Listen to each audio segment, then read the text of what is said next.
ఇప్పుడు ప్రతి ఉమెన్ కి డిఫరెంట్ గా ఉంటుందా అది లేకపోతే ఎలా ఉంటుంది? సో ఎగ్ రిజర్వ్ అనేది ఏజ్ మీద డిపెండ్ అయి ఉంటుంది. యంగ్ వాళ్ళకి ఎక్కువ రిజర్వ్ ఉంటుంది అది. అండ్ కొంతమందికి ఇప్పుడు before 35 years of age usual గా నార్మల్ రిజర్వ్ ఉంటుంది.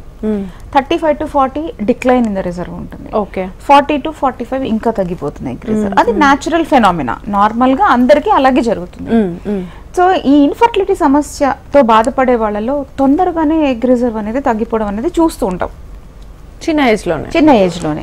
సో ఈ ఎగ్ రిజర్వ్ తగ్గిపోవడం మనకి ఏమి చెప్తుంది అంటే వీళ్ళకి తొందరగా ఫర్టిలిటీ ట్రీట్మెంట్, తొందరగా ప్రెగ్నెన్సీ ప్లాన్ చేసుకోవాలి. సో ఎగ్ రిజర్వ్ అనేది 0 అయిపోకుండా ప్రెగ్నెన్సీ అనేది ప్లాన్ చేసుకోవాలి. ఎందుకంటే బట్ ఎవరైనా సరే ఎగ్ రిజర్వ్ అనేది ఇన్ఫర్టిలిటీ, పిల్లలు పుట్టట్లేదు అని వచ్చి చెక్ చేసుకున్నప్పటికీ తెలుస్తుంది.